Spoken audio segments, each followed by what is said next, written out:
Nah itulah Fir'aun tahu ini bayi Bani Israel, bunuh dia. Apa kata Aisyah? Kalau yang lain boleh kau bunuh, tapi kalau yang ini entah mengapa sayang aku sama dia. Kata Fir'aun, ya terserahlah, kalau orang sayang tidak apalah, rawatlah. Jadi Fir'aun itu segarang-garang Fir'aun paling takut sama istri, Pak. Jadi kalau bapak takut sama istri, Fir'aun lah bapak. Itulah pokoknya yang diberikan Allah kepada istri dari Fir'aun ini.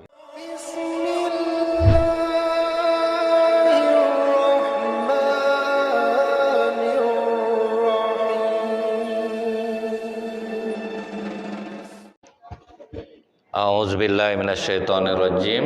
Bismillahirrahmanirrahim. Assalamualaikum warahmatullahi wabarakatuh. Innal hamdalillah nahmaduhu wa nasta'inu wa nastaghfiruh wa na'udzu billahi min syururi anfusina wa min sayyiati a'malina.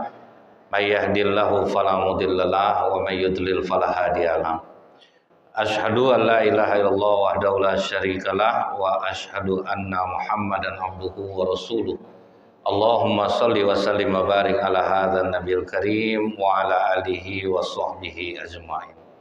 Bapak-bapak pengurus masjid yang saya hormati, alim ulama, tokoh masyarakat, cerdik pandai, Bapak Ibu, orang tua yang saya muliakan, hadirin hadirat yang semoga kita semua senantiasa dirahmati oleh Allah. Bersyukur kita kepada Allah dengan mengucapkan alhamdulillahirabbil alamin. Allah masih memberikan kita nikmat iman yang walaupun mungkin di antara kita ada yang sakit, tapi semua karena kekuatan iman yang diberikan Allah tetap hadir di masjid ini untuk sholat berjamaah dan duduk menjelang waktu syuruk. Semoga kehadiran Bapak Ibu di masjid ini menjadi sebab dimudahkanlah segala urusan, disembuhkanlah segala penyakit. Amin ya rabbal alamin. Bersolawat kita kepada Rasulullah sallallahu alaihi wasallam dengan ucapan Allahumma sholli ala Muhammad wa ala alihi wasallim. Semoga dengan diringankan oleh Allah lisan kita ini bersolawat, kita rajin jadinya bersolawat sehingga kita mendapatkan syafaat di yaumil akhir kelak. Dalam sebuah riwayat, Pak, Fir'aun yang di zaman Nabi Musa itu adalah Ramses V. Jadi dia ini semua raja Mesir itu kan Fir'aun, Pak. Nah, cuman yang Fir'aun di masa Nabi Musa itu adalah Ramses V. Pada awalnya Fir'aun ini bukanlah sejahat yang sering kita dengar. Pada awalnya, Pak. Pada awalnya dia raja yang cukup adil. Dia memimpin masyarakat Mesir dan juga Bani Israel. Jadi Bani Israel ini dulu, Pak, pembantu dari orang-orang Mesir. Jadi orang lama menderita. Dan terbukti orang kalau sering menderita biasanya jauh lebih cerdas daripada orang yang hidup senang. Sampai hari ini 80% masyarakat Israel itu orang-orang yang sangat cerdas. Karena dulunya dia menderita. Bahkan agen intelijennya nomor 1 di dunia, agen Mossad.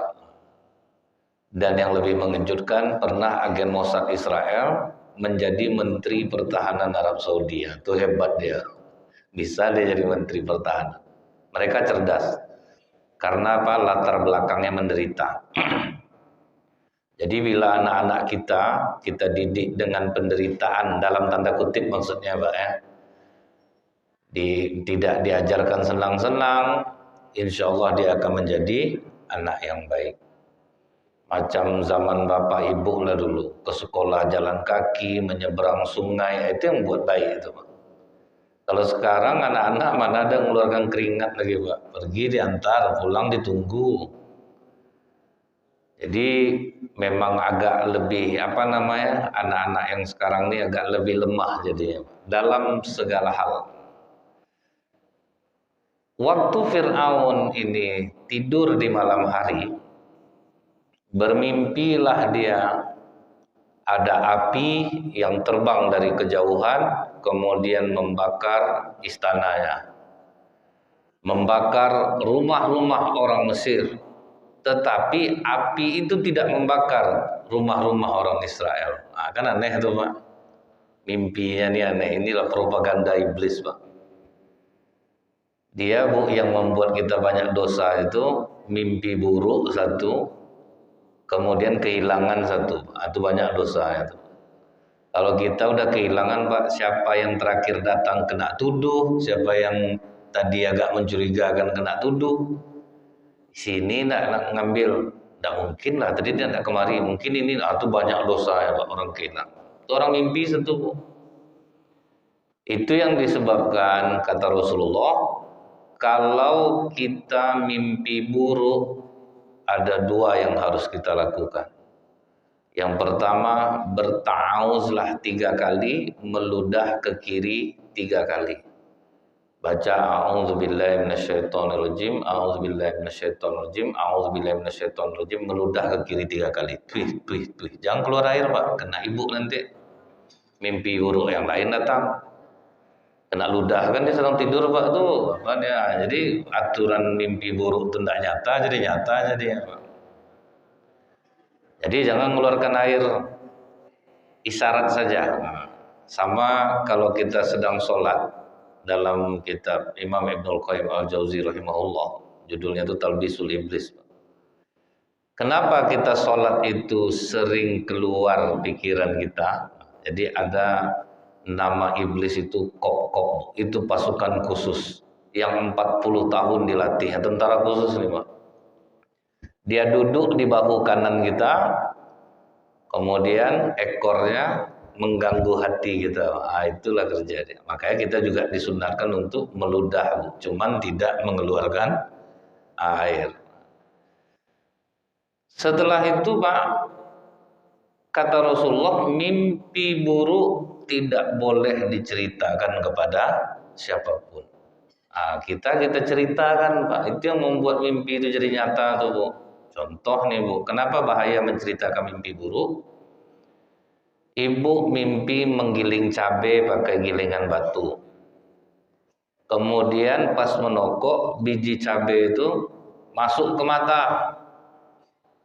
Padahal tuh mimpi biasa aja Pak. Ibu ceritakanlah ke tetangga, semalam aku mimpi menggiling cabai pakai batu giling. Pas menokok, bijinya masuk ke mata. Pedih betul rasa. Hati-hati kakak tuh Kak, tuh mimpi menangis tuh. Selingkuhlah abang dah. Padahal nggak ada sampai ke situ Pak. Sejak saat itu ibu ini mulai mencurigai suaminya. Tentu lama-lama gelisah suaminya jadinya Pak. Dia tidak berbuat, dicurigai juga, itu berbuat dia jadinya. Itu yang membuat mimpi jadi nyata tuh. Baru pulang suaminya Pak, HP, sini HP Bang. Langsung, kenapa HP Bang? Cek. Tiap keluar di teleponnya Bu, baru suami sampai simpang rumah. Dari mana Bang? Di simpang rumah nih baru dia ajak foto dulu. Foto lah dulu Pak, nampak kan gerbangnya tuh. Itu kirim. Udah sampai Bang di kantor, udah foto lah balik Bu. Itu yang hitam di belakang lemari itu siapa tuh? Sapu hijau tuh deh, sapu hijau Wah, cemburu gak orang. Lama-lama kan gelisah suaminya tuh Pak. Kok macam ini betul istriku? Nah itu yang mimpi buruk jadi nyata tuh Pak. Itu yang menyebabkan Rasulullah melarang kita menceritakan mimpi buruk. Mimpi gigi tanggal Bu. Padahal biasa aja Pak. Diceritakannya lah ke tetangganya, saya semalam mimpi gigi tanggal sebelah atas sebelah bawah Kak. Sebelah atas abang tuh Kak, ada positif tuh, abang yang kemati nampak.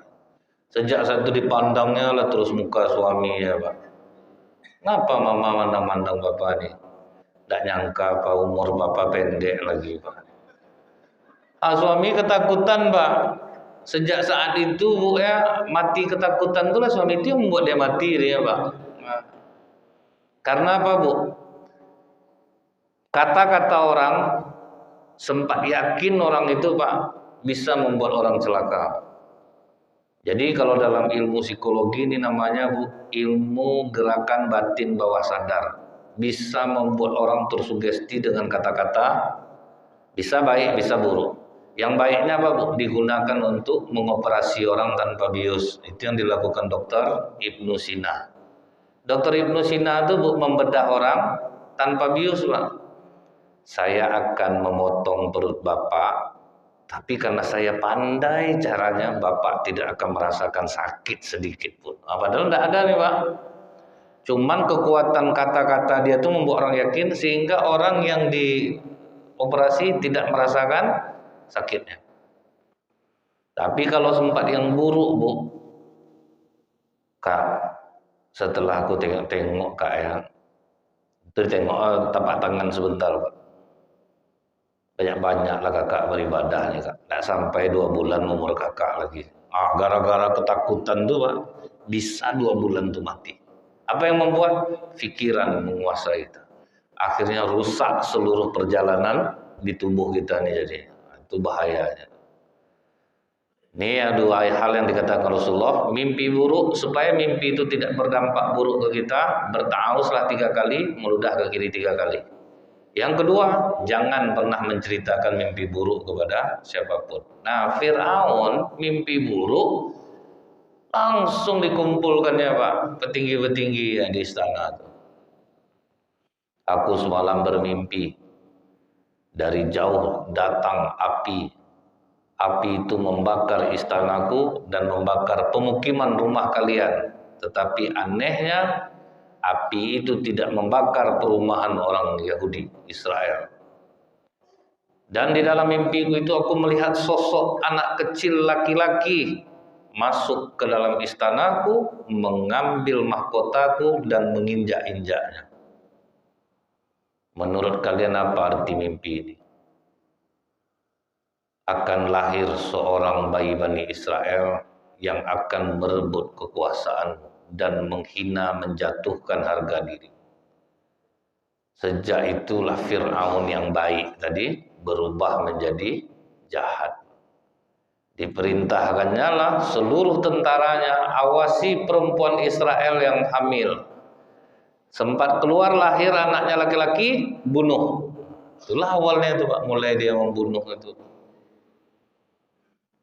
Setelah lebih kurang 11.000 bayi Bani Israel yang dibunuhnya, apa kata para menterinya? Raja, kalau kita bunuh semua bayi Bani Israel, kalau beberapa tahun ke depan Bani Israel yang jadi pembantu kita sekarang udah tua, siapa lagi penggantinya?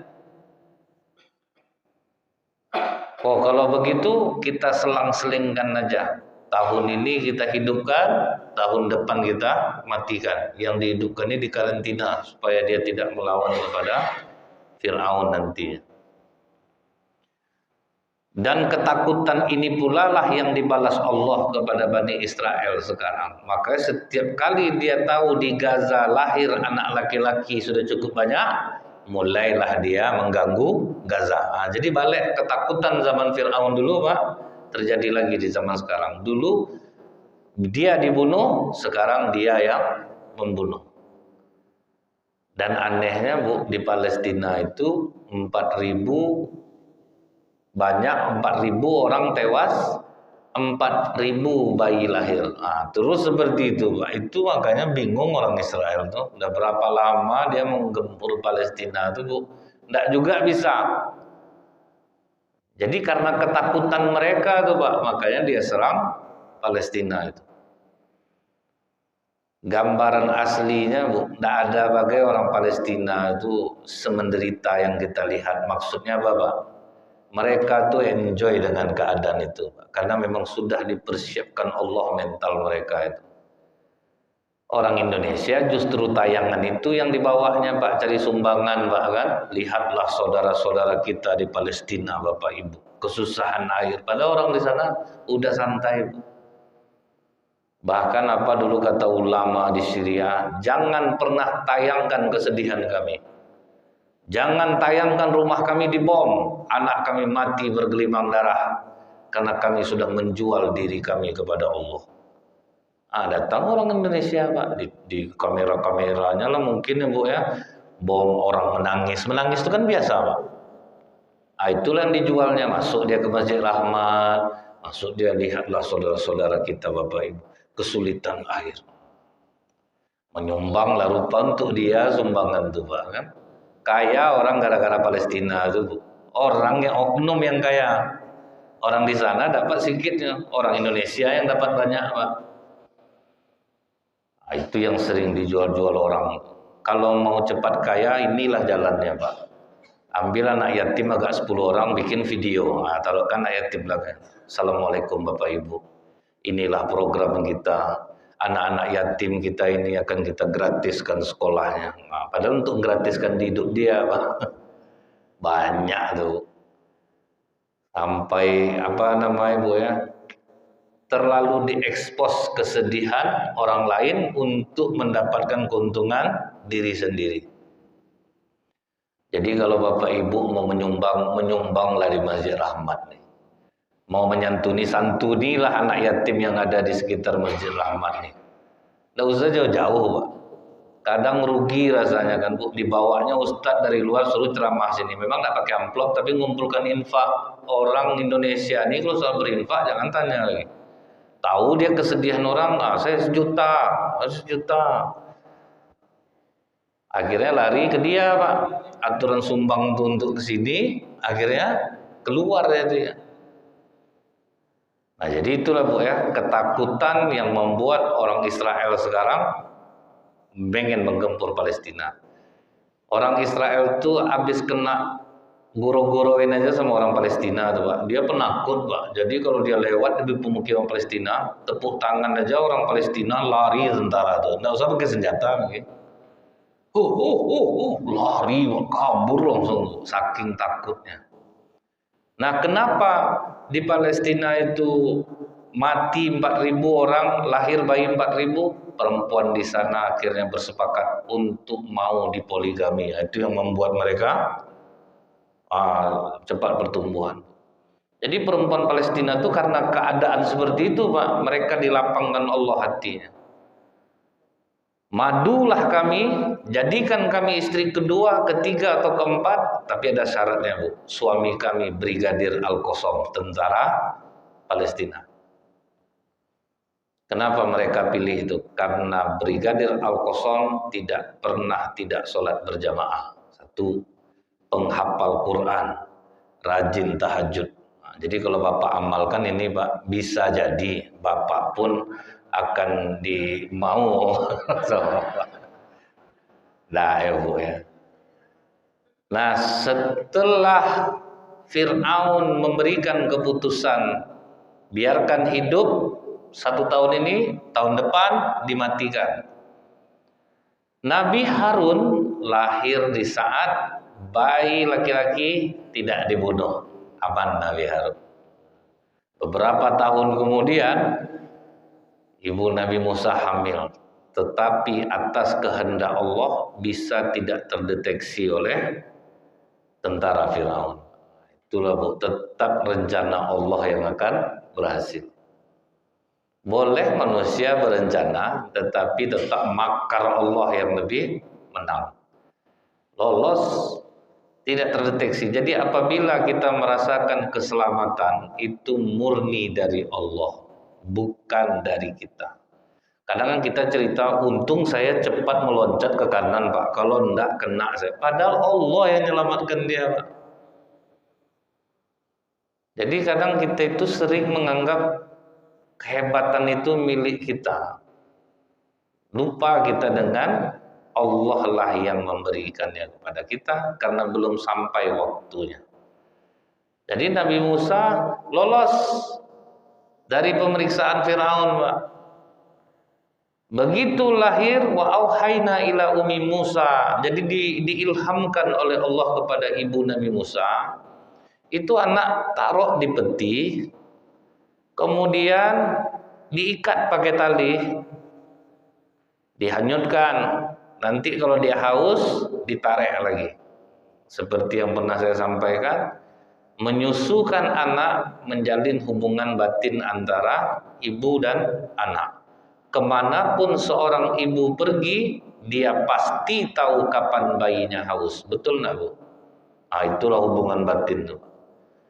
Ditinggalkannya bayinya di rumah, ibu pergi ke pasar, dikasih Allah alarm, membengkak dada ibu nih, menetes airnya, sakit rasanya, langsung tahu anak haus di rumah. Tapi semenjak anak-anak ini disusukan oleh susu sapi, dada sapi yang membengkak sekarang, terasa sama sapi itu Bu, anak aku haus. Makanya terjalin hubungan batin yang erat antara sapi dan anak. Tengok hari raya Idul Adha, berkumpul anak-anak dari mulai, karena dia ingin menengok emaknya Bu, yang menyusukannya dari kecil. Kenapa saya berani katakan ini Bu? Karena kata Rasulullah, jangan makan daging 3 hari berturut-turut, bisa pindah sifat hewan itu ke kita. Makanya kalau pas kurban, hari ini makan rendang, besok ikan dulu. Dia tidak boleh berturut-turut Pak. Kalau berturut-turut dari keempat kolesterol naik, tuh macam apa dia tuh, macam sapi dia tuh, merah mata yang pantang tersinggung. Itu maksudnya pindah sifat hewan itu ke kita. Siapa yang makan daging onta hendaklah berwudu, karena onta pendendam. Itu pembatasnya Pak wudu. Bayi dikasih susu sapi bertahun-tahun, apa ndak pindah Pak? Cobalah larang anak-anak sekarang nih main game. Jangan kamu main game juga, besok sekolah pasti keluar lenguh sapinya. Mirip betul sama sapi mongok itu Pak. Datang orang bilang, ada kami perempuan nih Ustadz yang ndak keluar air susunya, maka kami kasih susu bantu. Saya takut salah, saya tanya langsung sama dokter anak di rumah sakit Awal Bros, Pak. Dok, ada perempuan yang melahirkan yang tak keluar air susunya. Diketawakan dokter tuh saya. Allah itu Ustaz, kalau sudah ngasih anak ke seorang ibu, sudah pasti dikasih Allah makanannya di tubuh ibu tersebut. Cuman ada yang cepat keluar airnya, ada yang lambat. Biarkan aja bayi itu terus menghisap, pasti keluar airnya. Cuman ibu-ibu ini tidak sabar, takut dia anaknya kehausan, dikasihnya susu bantu. Itu awalnya tuh. Tapi tidak boleh sama sekali kah pakai susu bantu? Boleh, jangan tinggalkan susu ibu. Itu maksudnya tuh. Hanya untuk membantu saja, nama susu bantu. Itu hanya untuk membantu. Sama bapak ibu punya pembantu untuk membantu kerja ibu yang tidak ibu bisa sanggup. Ini sampai pembantunya membuatkan air suami, menyiapkan makan. Tentu jatuh cinta lah suaminya ini sama pembantu ya. Kan itu yang banyak kejadian Pak. Yang kewajiban istri itu tetap lakukan, yang tidak bisa baru dikerjakan pembantu. Jadi jangan heran Bu, padahal istri bapak itu cantik, masa mau dia sama pembantu? Menurut saya tidak aneh Pak. Tiap hari diperhatikan Bang, makan Bang, ditaruhnya makanan situ Pak. Bapak minum teh, minum kopi aja. Tuh tiap dipanggil langsung datang, Apa enggak jatuh cinta Pak? Orang gila aja Bu, hamil dibuat orang di Pekanbaru nih, apalagi manusia normal. Kan itu terbukti banyak orang gila yang hamil Pak kan. Artinya apa? Sedangkan yang gila kotor aja Pak ya. Tidak mandi-mandi dia Bu, masih mau laki-laki. Apalagi seperti jadi pembantu itu melaksanakan tugas yang ibu tidak mampu. Misal macam mencuci, itu dia bantu. Memasak, tapi yang menyiapkan, menghidangkan itu tetap harus istri. Jadi ibu-ibu yang mengalami hal seperti ini, robahlah untuk yang akan datang. Kemudian hati-hati juga mencari pembantu gitu. Kadang dia ada misi lah dia Bu, membantu nih. Gitu. Memang udah direncanakannya Pak ya, ingin melumpuhkan hati bapak nih. Gitu. Nah setelah itu Pak, kali ini ketika ibu Nabi Musa meletakkan di dalam peti itu, Terdengar orang kerasa kerusuk, Pak, macam ada tentara yang mau memeriksa. Lupalah mengikat tali itu. Lepaslah, Bu. Hanyutlah Nabi Musa. Cuman apa kata Allah? Aku berikan kekuatan untuk ibu Musa, jangan sampai membocorkan hal itu. Nah, ditahannya, dikasih Allah tahan. Jangan sampai diceritakan. Kuat tahan musibah ini. Dan ini pula pelajaran, Bu, yang menguatkan kita dari musibah, yang mengilhamkan ke dalam hati kita itu adalah Allah, bukan kita. Jadi ini serba Allah semua ini, Pak. Tidak ada kemampuan kita. Yang ngasih kesabaran Allah, yang membuat kita bisa menahan marah Allah. Yang membuat Bapak Ibu duduk bertahan di pengajian ini Allah. Kalau enggak, Pak, berat, Pak. Banyak orang yang tidak sanggup duduk di pengajian. Berat nih, makanya pahalanya sangat besar, Bu. Apa kata Allah? Wa banallahu lahu baitan fil jannah min yaqutatin hamra lahu arba'atun baban. Dibangunkan Allah rumah di surga dari mutiara yakut yang sangat indah yang memiliki 40 buah pintu. Kenapa sampai sebesar itu? Karena berat. Itu udah pasti, Bu. Duduk di pengajian ini berat. Makanya besar dikasih Allah. Itulah kekuatan yang dikasih Allah ke Bapak Ibu, menahan kantuk, sakit pinggang, itu yang ditahan duduk. Tetapi kita dapat kemuliaannya sekalipun Bapak Ibu kadang tidak faham apa yang disampaikan oleh Ustadz. Tetap kita dapat kemuliaan majelis ini. Saya dulu ceramah, Bu, di Mutmainah Polda Riau ini, Bu. Ada jamaah bapak-bapak 2 orang paling rajin datang, Pak. Paling rajin dengan ceramah. Udah 6 bulan saya ceramah situ baru saya tahu. Bapak ini peka telinganya dua-duanya. Tidak ada dia dengar rupanya, Pak, selama saya ceramah tuh. Tapi tetap hadir, tetap rajin, Pak. Dia dapat kemuliaan majelis ini. Nah, kemudian, Pak, apa kata ibu Nabi Musa kepada kakak Nabi Musa yang perempuan, namanya Maryam? Maryam, coba kau iring dari daratan, di mana sampainya peti adikmu itu. Diikutnya lah dari daratan. Alangkah terkejutnya, bisa, Bu, peti itu. Itulah kalau Allah mau menyelamatkan tuh, Pak, ya. Di laut pun tetap tenang jalan.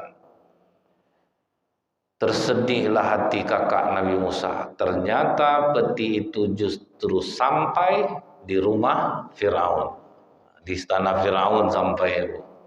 Udahlah laki-laki pada saat itu harus dibunuh. Bayi ini sampai pula ke istana Firaun. Lari-lari dia pulang menangis. Ibu gawat, ibu Musa sampai di rumah Firaun, ibu ditahan. Kesedihan itu oleh ibu Nabi Musa untuk tidak diceritakan. Tapi itulah, Bu, ya, Allah yang punya rencana, Pak. Bayi ini ditemukan oleh istri Fir'aun yang bernama Aisyah binti Mumtazin. Digendongnya bayi itu, Pak. Dititipkan Allah rasa sayang yang teramat sangat kepada Aisyah untuk Nabi Musa alaihissalam. Jadi yang menitipkan rasa sayang ke hati kita sama kucing itu juga Allah. Kucing banyak nih, Bu. Ke kucing yang ini sayang, Pak.